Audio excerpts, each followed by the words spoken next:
اچھا، یہ جو لفظ شیطان ہے، اس کے اوپر میں کافی عرصے سے غور کر رہا تھا قرآن پہ، اور مختلف جگہوں پر جوڑ جوڑ کے دیکھا میں نے، کیونکہ ہمارے یہاں ایک جو نفس ہمیں ورغلاتا ہے، اس کو سب مانتے ہیں کہ ہاں یار، کہ نفس ورغلاتا ہے اور وہ شیطان ہے، نفس کا شیطان جس کو کہتے ہیں. ٹھیک ہے، ایک ہے ہمارا نفس کا شیطان، اور ایک وہ شیطان ہے جس نے آدم کو سجدہ نہیں کیا. تو پہلی بات تو یہ بہت غور کرنے کے بعد جو آیتیں میں نے نکالی ہیں قرآن میں، تو مجھے وہاں اس کا نام ملا ہے ابلیس. تو وہاں اللہ تعالیٰ نے کہیں یہ نہیں کہا کہ مطلب یعنی کہ شیطان نے سجدہ نہیں کیا. وہاں آپ قرآن کھولیں اور کہیں بھی اگر دیکھیں گے تو آپ کو وہاں ابلیس لفظ ملے گا. فسجدوا، سب نے سجدہ کیا الا ابلیس، سوائے ابلیس کے، وہاں ابلیس نام دیا اس کو. تو یعنی اصل میں یہ لفظ جو شیطان ہے، اس کا روٹ ہے شطن.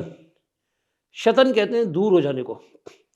تو یعنی جو اللہ کے احکامات ہیں، اگر ہم اس سے دور ہو جائیں اور دوسرے احکامات کو اس کے اندر مکس کرنا شروع کر دیں، تو یہ شطن کی کیفیت ہے.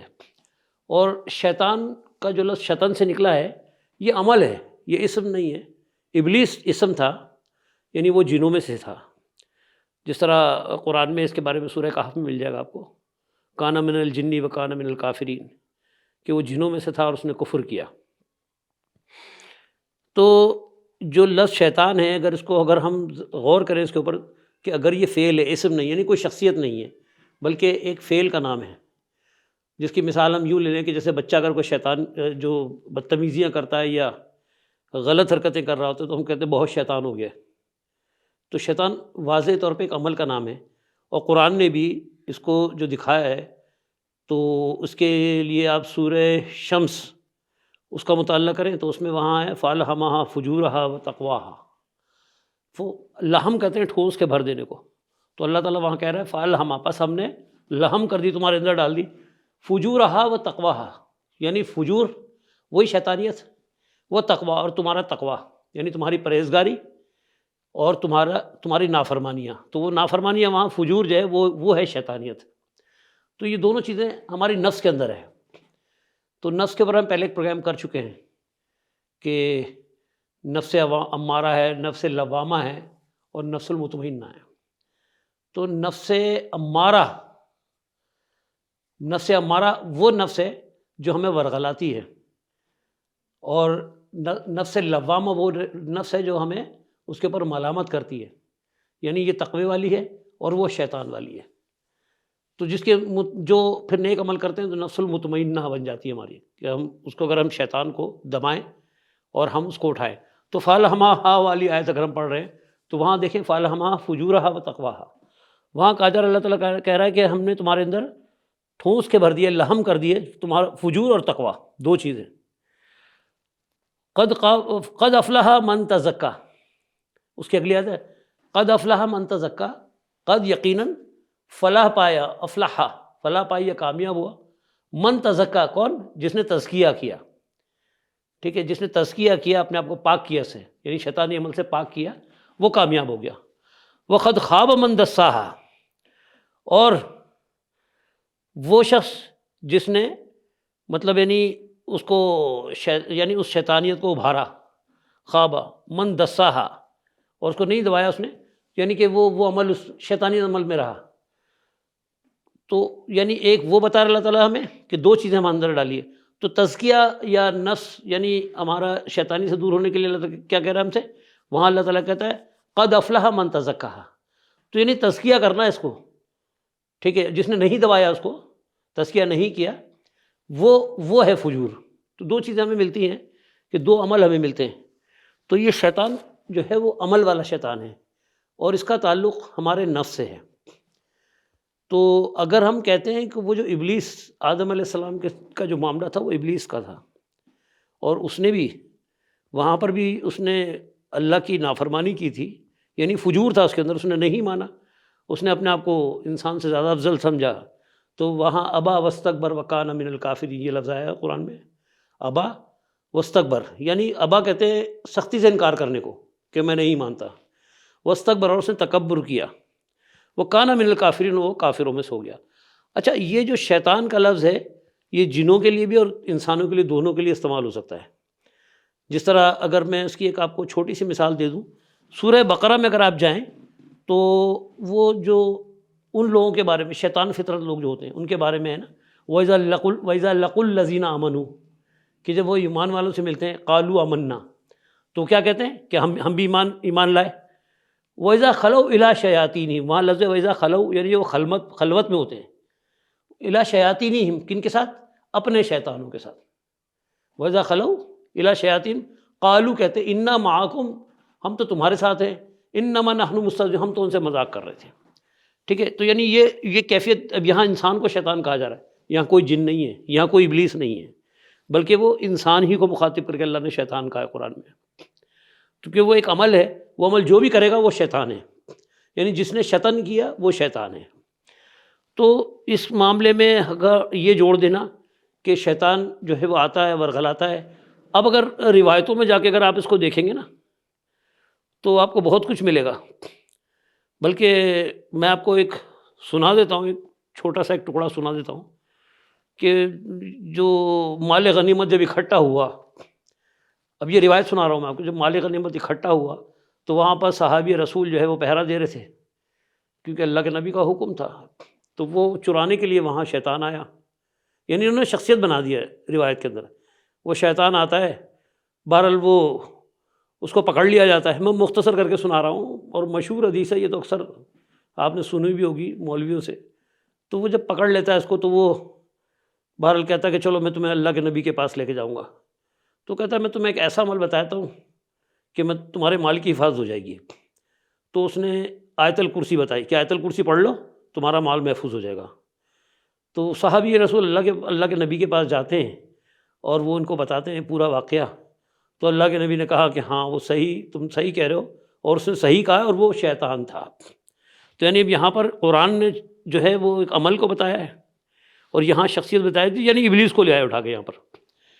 تو وہ انہوں نے کہا کہ ہاں اس نے جو عمل بتایا وہ عمل بھی صحیح کہا، تو اللہ معاف کرے، اس کا مطلب ہے کہ شیطان نے آ کے ہمیں بتایا قرآن کے بارے میں، ورنہ کسی کو نہیں پتہ تھا کہ آیت الکرسی پڑھنے سے ہی ہوگا۔ تو یہ ساری باتیں من گھڑت ہیں، اور یہ قرآن سے دور کرنے کے لیے ایسی باتیں کی جاتی ہیں۔ اگر قرآن پہ غور کریں تو ہر چیز موجود ہے قرآن کے اندر۔ ان لوگوں کو کیوں نہیں ملتی؟ ان لوگوں کو اس لیے نہیں ملتی کہ آیت پڑھنے کے بعد سیدھا بھاگتے ہیں روایت کے اندر، کہ روایت بتائے گی ان کو کہ آیت کیا کہہ رہی ہے۔ اب روایت اگر اس کے الٹ بھی جا رہی ہے تو انہوں نے اسی کو لینا ہے۔ تو بہرحال یہ نفس کا شیطان ہے۔ اکثر اس طرح کے واقعات آپ نے، اب تو سوشل میڈیا کا دور ہے، خبریں آپ اٹھا کے پرانی بھی نکال کے دیکھ سکتے ہیں۔ تو آپ نے دیکھا ہوگا کہ وہ مولوی صاحب پکڑے گئے بدفعلی کے اندر، اور جب ان سے سوال کیا گیا، وہ پتہ چلا جی تھانے میں لے کر آئے، ان سے سوال کیا کہ تم نے کیوں کیا، تو کہتے یہ شیطان نے بہکا دیا تھا۔ اب شیطان اس کے پاس آ کے اس کو کہہ رہا ہے یہ عمل کر، اور وہ عمل کر رہا ہے، تو یعنی شیطان آ کے اس کو بہکا رہا ہے۔ وہی اصل حقیقت کیا ہے؟ قرآن نے کیا بتایا کہ اس کا نفس، اور ہر انسان کے اندر ایک شیطان ہے، یعنی یہ عمل ہر انسان کے اندر موجود ہے۔ اب کیا ہے؟ قد افلح من تزکیٰ والی بات ہے، فالہمہ فجورات، اللہ نے کہہ دیا کہ تمہارے اندر فجور اور تقویٰ دونوں ڈالا ہے۔ تو جو لوگ اس فجور کو دبا دیتے ہیں، وہ کہنا وقد خاب من دساہا، یعنی کچھ لوگ اس کو جب دبا دیتے ہیں، یعنی ان خواہشات کو دبا دیتے ہیں، شیطانی عمل جو اٹھ رہے ہوتے ہیں، تصورات آ رہے تو اس کو دبا دیتے ہیں، ٹھیک ہے، اور کچھ لوگ ان کو نہیں دباتے۔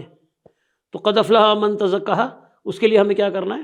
یعنی کامیاب ہوا وہ قد افلح من تزکیٰ، جس نے تزکیہ کیا، یعنی اپنے نفس کا بھی تزکیہ ہمیں کرنا ہے۔ تو عمل اگر نہیں کریں گے تو شیطانی عمل ہم سے سرزد ہوگا۔ تو بہترین حل یہ ہے کہ قرآن کو پڑھیں اور سمجھیں اور اس پہ غور کریں، اور یہ قصے کہانیاں جو ہمیں سنائی جاتی ہے شیطان کے بارے میں کہ وہ آتا ہے اور سرائیت کر جاتا ہے اور یہ کرتا ہے، بلکہ روایتوں میں یہاں تک لکھا ہے وہ خون کے ساتھ سرائیت کرتا ہے۔ تو شیطان صرف جنات ہی نہیں ہے، ہر انسان کے اندر ایک شیطان ہے، وہ اس کو بہکاتا ہے، اور وہ اس سے غلط عمل کا، وہ شیطان نے مزین کر رکھا ہے۔ تو وہ شیطان ابدی زندگی کسی کی نہیں ہے، وہ شیطان ہمارے اپنے اندر ہوتا ہے موجود، اور وہ مزین، مثال کے طور پہ مجھے مطلب یعنی کوئی لالچ آ جاتی ہے کسی قسم کی، اور میں اس لالچ کے حصول کے لیے مطلب گناہ کے کام بھی کر بیٹھتا ہوں، تو وہ کوئی میرے پاس جن آ کے نہیں بتاتا مجھے، بلکہ وہ میرے اپنے اندر جو میرا نفس کے اندر جو وہ حصہ ہے جو شیطانی عمل والا، اگر میں اس کی اطاعت کر لیتا ہوں اور اس کے پیچھے چلتا ہوں اور خواہشات کی پیروی کرتا ہوں، اور دنیا کے اندر جس کو ترقی کہا جاتا ہے آج کل، اس چکر میں لگا رہتا ہوں کہ میں خوب مال اکٹھا کروں گا اور بڑا آدمی بن جاؤں گا۔ تو ایسا کچھ نہیں ہے، وہ مزین کیا ہے، یعنی اس ہمارے نفس نے ہمیں مزین کر کے دکھایا ہے، وہاں کوئی جن والا شیطان نہیں ہے، بلکہ ہمارا نفس ہمیں مزین کر کے دکھاتا ہے، یعنی خواہشات کی پیروی جس کو کہتے ہیں، وہ کر کے دکھاتا ہے کہ تم ایسا کر لو گے تو ایسا ہو جائے گا۔ تو ایسے برے خیالات کو دبا دینا چاہیے اور اپنے نفس کا تزکیہ کرنا چاہیے۔ یہ وہی شیطان ہے بہرحال جو ہمارے نفس کا ہے، باقی وہ ابلیس ہمارے پاس نہیں آ رہا جو مر کھپ گیا اور اس کے کوئی وہ نہیں ہے۔ وہ صرف اور صرف وہ آدم علیہ السلام کی جس وقت اللہ تعالیٰ نے وہاں پر بتایا تھا کہ انسان کی تخلیق پہ کہ ابلیس اور ساتھ میں ملائکہ جو تھے ان کو اکٹھا کر کے جو اللہ تعالیٰ نے سب کو کہا تھا تسلیم کرنے کے لیے، تو جس نے انکار کیا تھا وہ جن تھا بہرحال، اور وہ اس کا نام ابلیس بتایا قرآن نے، اس کا نام کہیں بھی شیطان نہیں بتایا۔ اس کے عمل کو شیطان کہا ہے اللہ نے، لیکن اس کو اللہ نے قرآن میں کہیں شیطان نہیں کہا، اور آج ہم لوگ اسی کو لے کے چل رہے ہیں، اسی شیطان کو لے کے اب تک چل رہے ہیں، لیکن یہ خلاف قرآن ہے۔ پرہیز کریں ایسی چیزوں سے جو خلاف قرآن ہو، کیونکہ ابھی پچھلا پروگرام میں نے دابۃ الارض پہ کہا تھا، تو اس میں سورہ نمل کی وہ آیت جس کے اندر وَإِذَا وَقَعَ الْقَوْلُ والی بات تھی، تو اس میں وہ جو وہ وحشی جانور کلام کرے گا ان لوگوں سے کرے گا جو آیتوں کے منکر تھے، جو آیتوں کو چھوڑ کے غیر اللہ کے احکامات کے پیچھے بھاگ رہے تھے۔ تو وہ جو غیر اللہ کے پیچھے بھاگ رہے تھے عمل کو، وہی تو شیطان عمل ہے، یعنی میں آیتوں سے دور کرتا ہے۔ تو پرہیز کریں، قرآن کے اوپر زیادہ غور کریں، کیونکہ اگر ہم مذہب کے حساب سے دیکھیں گے، یعنی مذہب سے مراد مولویت کی بات کر رہا ہوں میں، اس حساب سے دیکھیں گے تو ہمیں عقل لڑانا ہی نہیں ہے اس کے اوپر۔ وہ تو کہتے ہیں کہ جی اپنی عقل کو فیل کر دو یہاں پر، یعنی بس جو کہا جا رہا ہے اس کی اطاعت کرو اور وہ اسے مان لاؤ، کیونکہ وہ اپنے فرقے کی اطاعت کرنی ہوتی ہے ان کو، مذہب یعنی کہ اس کو چلانا ہوتا ہے ان کو۔ تو بہرحال یہ ہے کہ دین کے اندر اللہ کا دین یہ اللہ کے کلام ہے، اس کے اندر کوئی ایسی، بلکہ اللہ نے تو کہا افلا یتدبرون القرآن، کیا تم قرآن پہ تدبر نہیں کرتے؟ تو قرآن پہ تدبر کریں، جو اللہ کہہ رہا ہے اس اللہ کی مانیں، نہ کہ یہ ایسے شیطانوں کی مانیں۔ چلیں اپنا خیال رکھیں، السلام علیکم۔